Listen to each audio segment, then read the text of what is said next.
नमस्कार दोस्तों, स्वागत आप सभी का जेएनएम न्यूज़ में। 18 सितंबर 2020 आज की बिहार से जुड़ी हुई ताज़ा खबरें आपकी स्क्रीन पर फटाफट। बिहार में बिका 2 रुपये में 2 पकौड़ा। पीएम मोदी के बर्थडे पर मना बेरोजगार दिवस।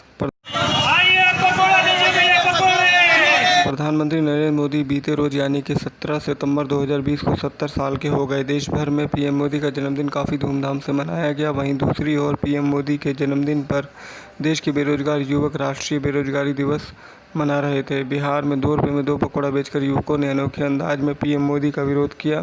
प्रधानमंत्री के जन्मदिन को कांग्रेस पार्टी ने बेरोजगारी दिवस का नाम दिया। कांग्रेस का छात्र संगठन एनएसयूआई बेरोजगारी के मुद्दे पर पकौड़ा बेचकर बीते रोज विरोध दर्ज किया। बिहार के मुंगेर में भी आम छात्रों ने पकौड़ा बेचकर अनोखे अंदाज में पीएम मोदी का विरोध किया। मुंगेर शहर के चौक चौराहों और मुख्य बाजार में ग्रेजुएट और मास्टर डिग्री होल्डर छात्र ठेले पर प्लेट में सजाकर पकौड़े बेचते नजर आए। आक्रोशित युवक पीएम मोदी और उनकी नीतियों को जिम्मेदार ठहरा रहे हैं।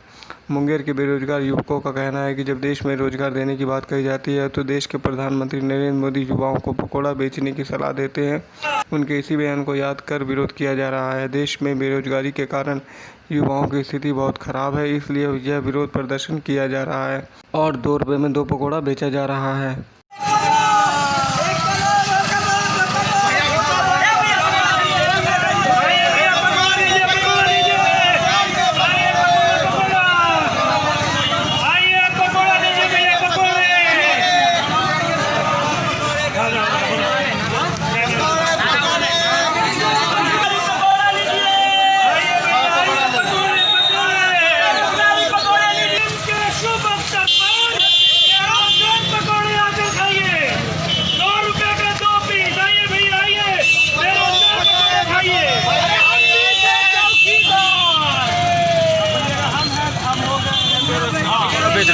बेरोजगारी के शुभ अवसर पे कहा जाए, कहीं ना कहीं एक ऐसा दिन आज हम मना रहे हैं जहां पे आज युवा वर्ग बेरोजगार है।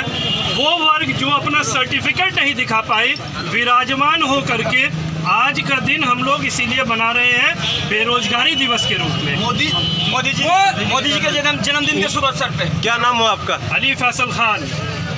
बहुत अरे हम लोग युवा सब बीए करके बैठे हुए हैं और मोदी जी कहते हैं पकौड़ा छोड़िए। क्या इससे हम लोग का जिंदगी चल जाएगा? पर रोजगार नहीं है।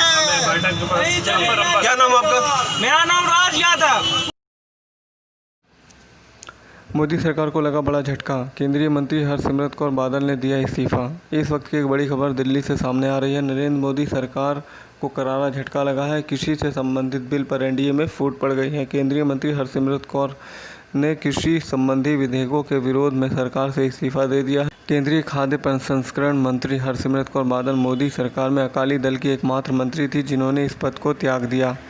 राष्ट्रीय लोकतांत्रिक गठबंधन में बीजेपी के सबसे पुराने सहयोगी शिरोमणि अकाली दल के कोटे से मंत्री हरसिमरत कौर बादल इस मुद्दे पर इस्तीफा दे दिया है। शिरोमणि अकाली दल के कोटे से मंत्री हरसिमरत कौर बादल के इस्तीफे के साथ ही इन विधेयकों को लेकर एनडीए में बिखराव साफ नजर आने लगा है। इन विधेयकों को लेकर हरियाणा और पंजाब में व्यापक प्रदर्शन हो रहे हैं। हरसिमरत कौर बादल ने ट्वीट कर इस्तीफा देने की घोषणा कर दी है। हरसिमरत कौर ने कहा, मैंने किसान विरोधी अध्यादेश और कानून के विरोध में केंद्रीय मंत्रिमंडल से इस्तीफा दे दिया है। किसानों के साथ उनकी बेटी और बहन के रूप में खड़े होने पर गर्व है। आपको बता दें, शिरोमणि अकाली दल के नेता सुखबीर सिंह बादल ने इस पर चर्चा में कहा था कि कानून को लेकर पंजाब के किसान, आढ़तियों और व्यापारियों के बीच बहुत शंकाएं हैं।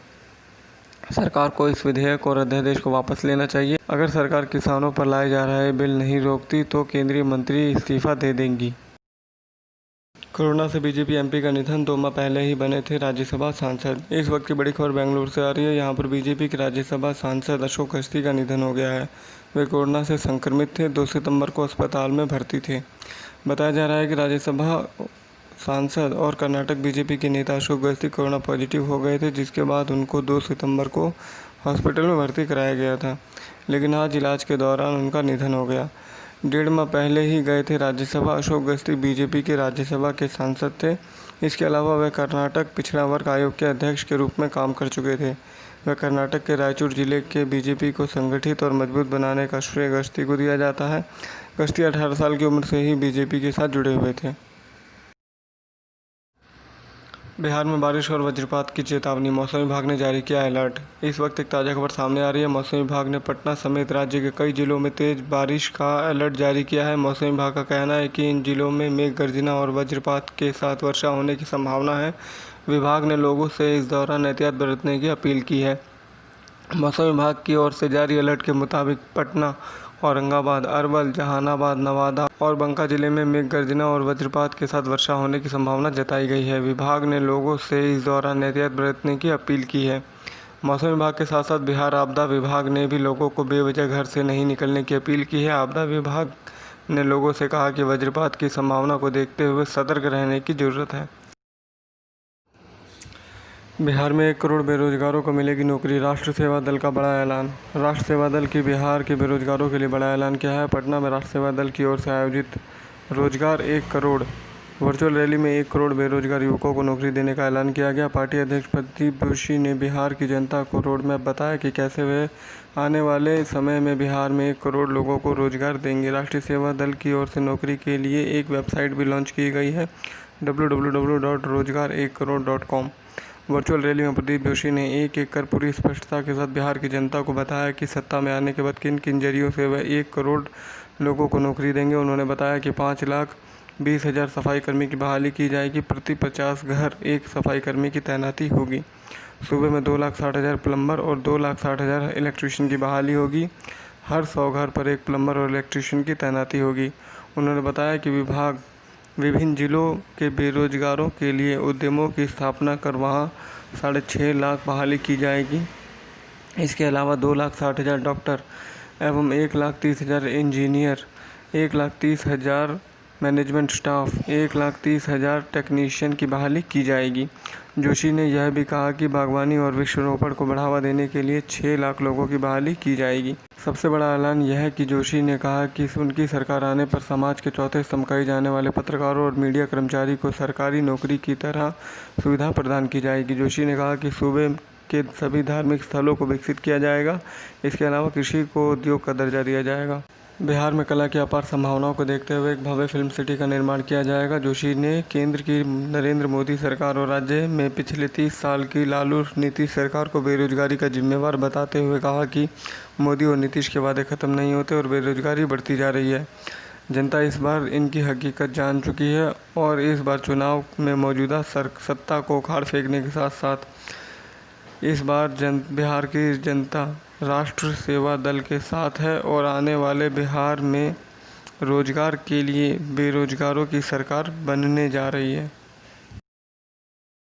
फिर शुरू होगा मास्क चेकिंग अभियान। मास्क नहीं पहनने वालों को देना होगा जुर्माना। अगर आप पटना में और मास्क का उपयोग नहीं कर रहे हैं तो सावधान हो जाइए। पटना में एक बार फिर से मास्क चेकिंग अभियान शुरुआत होने जा रही है। पटना के डीएम कुमार रवि ने फिर से मास्क चेकिंग अभियान शुरुआत करने का ऐलान कर दिया है।